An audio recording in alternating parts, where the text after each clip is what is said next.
Hello and welcome back to Digital Assets Daily. Good morning, good afternoon, and good evening, wherever you are in your corner of the world. Today we're going to have another discussion on gold. So here we go. Let's dive right in. We shared a post from Peter Schiff on our Twitter channel the other day. Gold is not valuable because it's scarce. Gold's value comes from all of the unique properties that it has as a metal. Utility makes gold valuable. Scarcity just makes it expensive. Bitcoin has no unique properties, and scarcity without utility is meaningless. And I agree 100%, and that is exactly why I think XRP will be massive. What is gold used for? I'm going to scroll through just a couple of random. Number one, jewelry. There's a lot of details. Feel free to click the link on the description below and read through all of the details if you're interested. Number two, money, finance. Number three, investment. Number four, collateral for a loan. Number five, dentistry. Number six, medicine. Number seven, mobile phones. Number eight, computers and laptops. Number 9, in space. Number 10 is food and drink. Number 11, manufacturing. Number 12, for buildings. Number 13, for cosmetics and beauty. 14, printing. 15, displaying wealth and status. Then you have future uses of gold. Another thing in that regards with Bitcoin, it uses a lot of energy. The difference is we've shared a recent video where XRP is more of a store of value, closer to gold than as Bitcoin. XRP is 57,000 times more energy efficient than Bitcoin, says Ripple CTO David Schwartz. According to the stats application spec, integrated circuits, ASIC, the devices used in POW mining cost $1,500 per year. A high-performance ASIC costs up to $6,000 per year. And David Schwartz cites a 2018 study that founded that the hundreds of thousands of computers working 24 hours a day to mine Bitcoin consumed 1.5 times the yearly energy consumption of Ireland. According to the stats he provided, for every 1 million transactions, XRP could power 79,000 light bulb hours. Bitcoin, on the other hand, could power 4.51 billion light bulb hours for every 1 million transactions. The calculation proves that the energy consumption of XRP is 57,000 times more efficient than Bitcoin. Next article, why doesn't the U.S. return to the gold standard so that the Fed can't create money out of thin air? The phrase create money out of thin air refers to the Fed's ability to create money at virtually zero resource cost. It is frequently asserted that such an ability necessarily leads to too much price inflation. Under gold standard, the temptation to overinflate is allegedly absent, and that is, gold cannot be created out of thin air. It would follow that a return to a gold standard would be the only way to guarantee price level stability. Unfortunately, a gold standard is not a guarantee of price stability. It is simply a promise made out of thin air to keep the supply of money anchored to the supply of gold. And next article we're going to discuss is gold is viewed as a reserve currency. Moving forward, Peter Schiff, the CEO of XRP, warns that the Federal Reserve is creating an environment that could precipitate an inflation tax as the U.S. dollar continues to wane gold and maybe very well replace it as the de facto global reserve currency, believes Schiff. And then another article is basically, I think what the reset is going to look like is a devaluation of the dollar to a significant degree, and the value of gold and silver is going to be reset to a much higher level. And that leads me into a quick video that I want to play with you guys, as one of the roundtable speakers is Jim Rickards. Okay. So Well, I think smart guy. I'd like to, when it comes to these cryptocurrencies, cryptos are transactional. So I agree very much with Jim. Bitcoin, I don't see the transactional value necessarily in They're Bitcoin. not medium of exchange, but could a But they central very bank well could be potentially because- back a fiat currency with crypto? It is now. It's a dollar. It's crypto now. It's like- The dollar is an encrypted digital asset. You might have a couple bucks in your pocket, but you don't really use it. You use credit cards, debit cards, Right. direct pay. You pay your bills automatically. The whole FedWire system is all digital. Has been. The last paper treasury note was 1982, I think. So and all that message traffic is encrypted. So the dollar is a digital cryptocurrency, which shows that, but it doesn't have a distributed ledger, that's the real innovation. That's what makes Right. cryptos kind of interesting, is the digital distributed ledger, not the currency itself. And some of them, I think, have a future.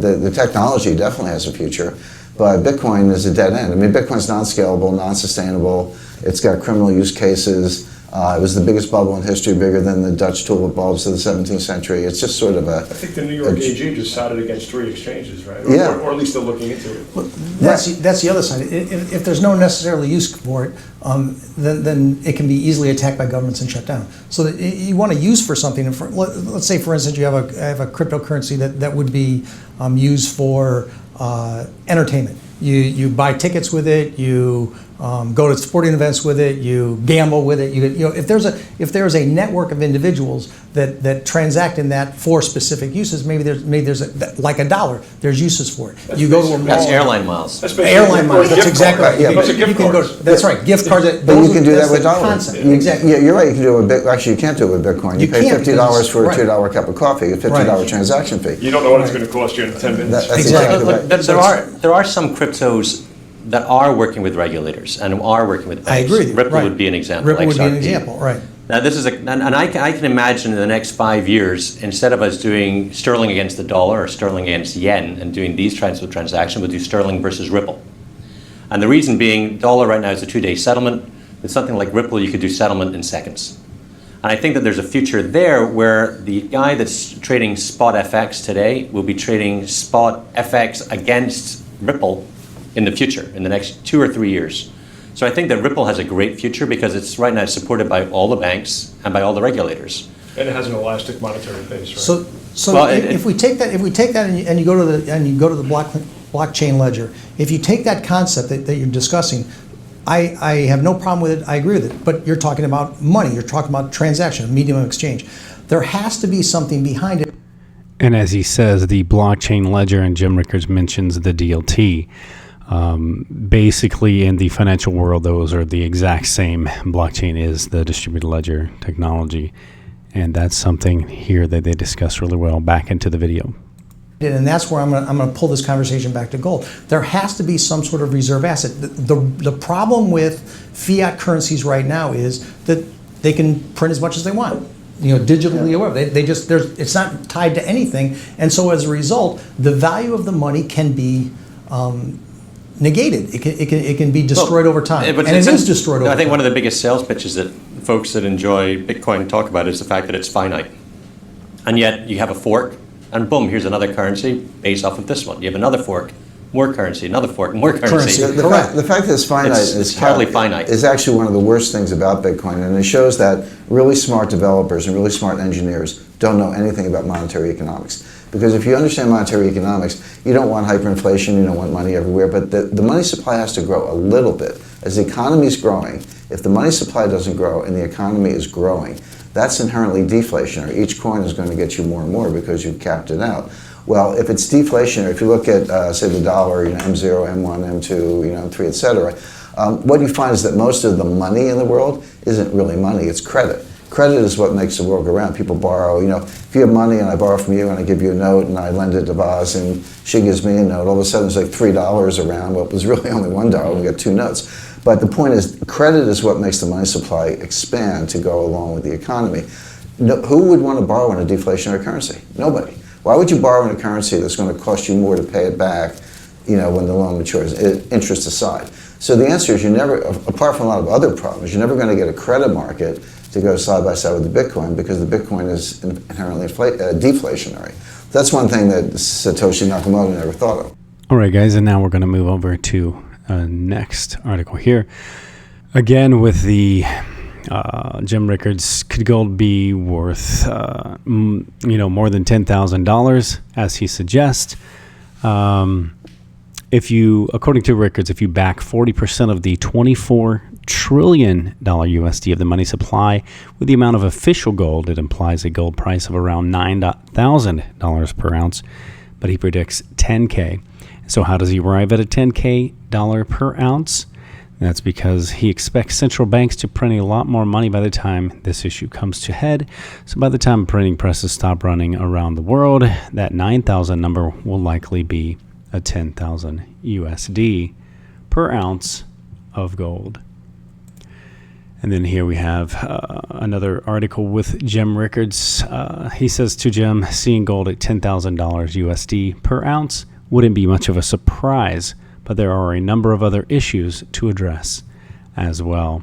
And then I've gone through that, and I'll leave that at your discretion or your interest to click on the link below. And again, he states something, be careful what you wish for, because, for the example, if you do get that $10,000 per ounce, which he believes we're going to have, I mean, you may have that barrel of oil at over $400 plus. So now you're going to have that high price of gold that you're looking for, but everything else is going up as well. I'm going to play another quick video for you as well. Jim, you're known for your bold prediction of $10,000 gold. Obviously, not this year necessarily. You're looking at over a 40-year timeline here, correct? Well, I think a lot shorter than 40 years. And by the way, it's a bold prediction, but I want to emphasize the point that it's the result of analysis. I didn't just pick a number and say, throw it out there, gold's going to $10,000. That is approximately the implied non-deflationary price of gold in a gold-backed monetary system. So if you have a liquidity crisis or a financial panic of the kind we had in 2008 or worse, which I expect, you can already see that coming, and then it's called the global elite, so the IMF, the central bankers, the G20 heads of state, finance ministers, they've got to put Humpty Dumpty back together again. They've got to restore confidence in the international monetary system.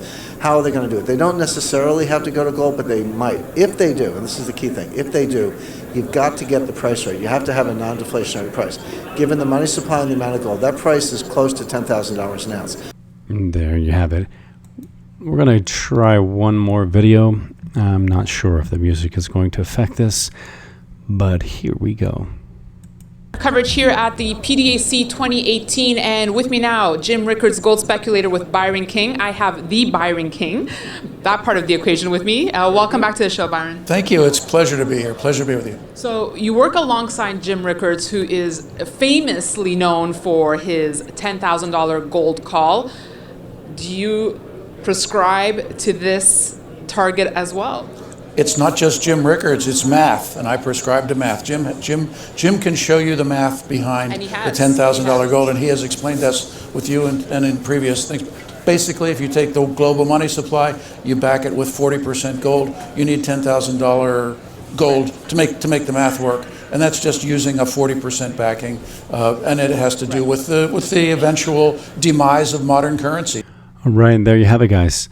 So I wanted to bring this video up as we've lightly touched all these different options and scenarios and hypotheticals and videos previously before, but now this is becoming a new hot topic back into the crypto world once again. So we wanted to bring it to you from the sources, so it gives you a better understanding on the discussion of why many retail investment are confident that they will see a $10,000 USD XRP. All right, guys, I'm going to go into a final thought. Be strong, but not rude. Be kind, but not weak. Be humble, but not timid. And be proud, but not arrogant. Remember, guys, this is not financial advice. It is for entertainment purposes only. And we will catch you in the next one.